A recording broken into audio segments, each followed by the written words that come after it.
नमस्कार, बहुत स्वागत है आपका। आप देख रहे हैं पर्व त्योहार टोटके। राहु का राशि परिवर्तन होने जा रहा है 30 अक्टूबर को। 30 अक्टूबर तक राहु महाराज मंगल देव की राशि मेष राशि में है। 30 अक्टूबर की दोपहर 2:13 पर अपनी वक्री चाल चलते हुए, राहु हमेशा वक्री ही चलते हैं, मेष राशि से निकलकर देवगुरु बृहस्पति की राशि मीन राशि में प्रवेश करेंगे। तो जब राहु मीन राशि में आएंगे तब आपके जीवन पर इसका क्या प्रभाव पड़ेगा अगले 1.5 साल तक, आज हम यही जानेंगे। वीडियो के अंत तक बने रहें। और यह प्रेडिक्शन चंद्र राशि पर आधारित है। राहु एक धुएं के समान ग्रह है जो व्यक्ति के जीवन में भ्रम फैलाता है। राहु का नाम कूटनीति में माहिर, इसलिए राहु की कृपा हो जाए तो व्यक्ति राजनीति में खूब सफल होता है।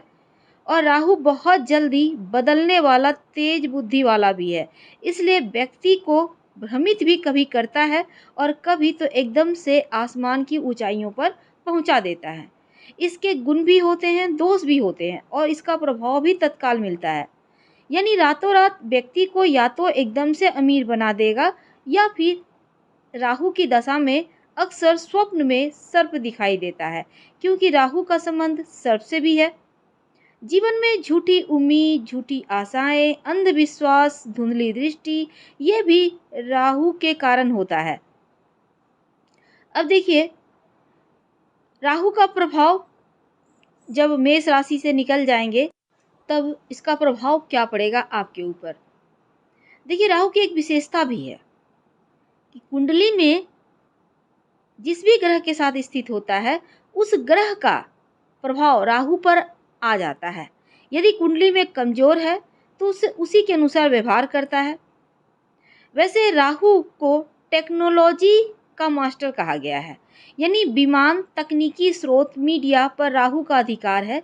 और राहु को अशुभ ग्रह भी माना जाता था पहले के ज़माने में, लेकिन अब राहु को संचार का कारक माने जाने वाला का है, क्योंकि राहु के कुछ अनछुए जो तथ्य थे वह जीवन से कहीं गायब थे, लेकिन अब सही तरीके से सार्थक प्रभाव डाल रहा है राहु। तो हर सफलता प्रदान के पीछे करने के पीछे हर व्यक्ति के जीवन में राहु की कृपा का भी महत्व होता है और राहु को भी देखना चाहिए। तो राहु मीन राशि में 18 मई 2025 की शाम 7:35 तक रहेंगे। इसके बाद कुंभ राशि में प्रवेश कर जाएंगे। और केतु, राहु तो मीन राशि में, लेकिन जो केतु अभी वर्तमान में तुला राशि में है, लेकिन 30 अक्टूबर को जब राहु राशि परिवर्तन करेगा तो केतु भी करेंगे और साथ ही इसमें चांडाल दोष से भी मुक्ति मिल जाएगी। लेकिन जो केतु हैं वो कन्या राशि में प्रवेश करेंगे। तो मीन राशि और कन्या राशि वालों के ऊपर खास प्रभाव क्या होगा यही जानेंगे। वैसे तो देवगुरु बृहस्पति जैसे ही राहु से चंगुल से मुक्त होंगे तो वो अपना एक अलग ही प्रभाव या फिर आशीर्वाद बरसाएंगे। और दूसरी बात, राहु जब संतुष्ट अवस्था में होते हैं तो व्यक्ति को ऊंचाइयों तक ले जाते हैं। वैसे तो राहु हमेशा उल्टी चाल चलता है, जैसे कि अभी मेष राशि में है तो नियम से हर ग्रह अगली राशि में जाते हैं, लेकिन राहु पिछली राशि में जाते हैं।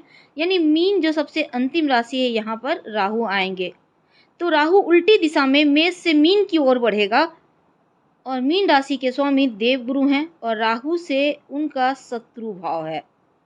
तो कर्क राशि वालों, 30 अक्टूबर को राहु आपकी राशि से नवम भाव में आएंगे, यानी भाग्य स्थान को प्रभावित करेंगे। और भाग्य स्थान पर जब राहु आएंगे तो कहा जाता है ज्योतिष में कि गंगा स्नान का फल देते हैं। लंबी यात्रा के योग बनेंगे, यहाँ तक कि आप विदेश यात्राएं भी कर पाएंगे, या फिर इस दिशा में अगर प्रयास करते हैं, आप कहीं बाहर जाकर जॉब करना चाहते हैं, आप कहीं घूमने जाना चाहते हैं, तो ये वक्त आपको सफलता जरूर दिलाएगा। लेकिन आपको अपने पिता के साथ संबंधों का ध्यान रखना है, क्योंकि उनका जो स्वास्थ्य है उनका भी ध्यान रखना है, क्योंकि उनके स्वास्थ्य में थोड़ा सा निगेटिव प्रभाव रहेगा। अब तो इस समय आपका, जैसे व्यवसायी हैं तो व्यावसायिक उन्नति होगी, समाज में आपका मान सम्मान बढ़ेगा। और स्वास्थ्य की बात करें तो बड़ी समस्या नहीं है, अच्छी है, पर थोड़ा खर्चा बढ़ा रहेगा। हाँ, अगर आपका कोई महत्वपूर्ण योजना है तो उस पर आप रोक मत लगाइए, बल्कि उसको आगे बढ़ा दीजिए, वो आपका आगे बढ़ जाएगा। कहीं निवेश इस समय करते हैं तो लाभ नहीं होगा, इसलिए इस समय ज़रा संभल कर ही आपको निवेश करना है, या फिर किसी से परामर्श लेकर कीजिएगा। आप अपने जैसे कोलेस्ट्रॉल वगैरह का थोड़ा सा ख्याल रखिएगा, और जॉइंट पेन की समस्या है तो ज़्यादा ध्यान रखें, नहीं है तो भी अपना ध्यान रखें, विशेष ध्यान रखना होगा जिनको है, तो इसका आपको ख्याल रखना चाहिए। ये थोड़ा सा राहु का साइड इफ़ेक्ट है। और दूसरी तरफ केतु का प्रभाव शुभ गोचर में आने से आपको राहत भी मिलेगी।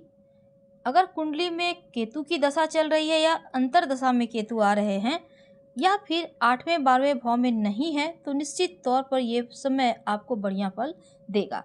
वैसे आपके ऊपर शनिदेव की ढैया चल रही है, और इस वजह से धन को लेकर थोड़ी बहुत परेशानी रहेगी, लेकिन केतु पंचम दृष्टि के साथ आय भाव को एक्टिव कर देंगे, इनके इनकम भाव को। तो कुंडली में केतु इसी भाव में बैठे हैं, इसका आपको ज़्यादा फल मिलेगा। अब देखिए, यहाँ पर कर्क राशि जो है मंगल की राशि है, तो 30 अक्टूबर के बाद आपके हिसाब से चीज़ें चलेंगी। खासकर अगर आप पार्टनरशिप में काम करते हैं तो खूब लाभ होगा। केतु की एक दृष्टि भाग्य स्थान के ऊपर भी है, यहाँ पर राहु है, तो ये गोचर ठीक है, लेकिन वैवाहिक जीवन में कोई खुशखबरी जरूर मिलेगी। संतान प्राप्ति के योग बने हुए हैं, और केतु का भी शुभ फल यहाँ पर आपको देखने को मिलेगा। तो कर्क वालों, दूसरी तरफ आपके करियर में आपकी जिम्मेदारी भी बढ़ेगी, इनकम के नए रास्ते खुलेंगे, एक से ज़्यादा स्रोत से धन आने के योग हैं। खासकर आपको पैसे की कमी इस पूरे 1.5 सालों के अंदर तो नहीं होगी, और दोस्त और रिश्तेदार की मदद से काम भी आपके पूरे हो जाएंगे, कोई भी कार्य अधूरा नहीं रहेगा। तरक्की मिलने के योग हैं। कार्य क्षेत्र में अगर आप जॉब करते हैं, आप व्यवसायी हैं, आपको बड़ी सफलता मिलेगी। आकस्मिक धन लाभ के योग बनेंगे, और मेहनत से सफलता है। विदेश यात्रा वगैरह के भी योग बनेंगे इस समय, क्योंकि विदेश जाने के इच्छुक जो लोग हैं उनके लिए बढ़िया है। जो लोग नया कारोबार शुरू करना का चाह रहे हैं उनके लिए समय ये बहुत अच्छा है, क्योंकि इस समय में जो भी कार्य शुरू करेंगे वो निश्चित रूप से आपको सफलता दिलाएगा। तो राहु का गोचर भाग्य स्थान में होने से यात्राओं के योग हैं, उससे फायदा है, यात्रा से लाभ है, साहस पराक्रम भी बढ़ेगा, और जो व्यापारी भाई हैं मुनाफा होने के योग हैं। तमाम अटके हुए कार्य पूरे होंगे, और वैवाहिक जीवन में कोई कष्ट ना हो इसका ख्याल रखें। आलस्य त्याग कर अपने लक्ष्य पर फोकस बनाए रखें, क्योंकि समय उत्तम है तो इसका फ़ायदा तो उठाना ही चाहिए, और इस समय नहीं उठाएंगे फ़ायदा तो फिर बाद में आपको दोबारा इतने खूबसूरत मौके कम ही मिलते हैं। इस बात का भी आपको ध्यान रखना है। और साथ ही इस समय चूँकि लाभ होगा तो विदेश यात्रा के साथ धन वृद्धि, निवेश करना आपके लिए ठीक है, पर सोच समझ कर करिएगा। और ख़ासकर जो व्यापारी भाई हैं उनके लिए तो पाँचों उंगली घी में है, समय का फ़ायदा आपको उठाना है। और यहाँ पर कर्क राशि में गुरु भी उच्च के होते हैं, तो कर्क राशि वालों के करियर भाव में गुरु का भी गोचर, तो यहाँ पर क्या होगा ना, मन मुताबिक सफलता तो है, लेकिन थोड़ा सा वाणी पर कंट्रोल रखिएगा, और कोई भी फैसला लेते समय आगे पीछे सोचकर फैसला लें, एकदम से तैस में आकर ना ही ले तो ज़्यादा अच्छा है। और आपके लिए राहु 18 मई 2025 की शाम 7:35 तक यहाँ पर बैठे हैं, यानी 30 अक्टूबर से 18 मई 2025 तक। तो आपके लिए ये वक्त बहुत अच्छा है। हम आपसे विदा लेंगे। पसंद आए तो लाइक कर सब्सक्राइब करें, शेयर करें, कमेंट करें, लेकिन सबसे अच्छी बात यह होगी कि गुरु चांडाल दोष से मुक्ति मिल रही है, तो आप भाग्यशाली हैं। ओम रांग राहवे नमः, ओम केंग केतवे नमः। अगर आप ज़्यादा लाभ लेना चाहते हैं तो इन 2 मंत्रों का जप जरूर करें, और कारोबार में मन मुताबिक सफलता तो मिलेगी, क्योंकि मेहरबानी है और आप भाग्यशाली राशि में से एक हैं। धन्यवाद, फिर मिलेंगे।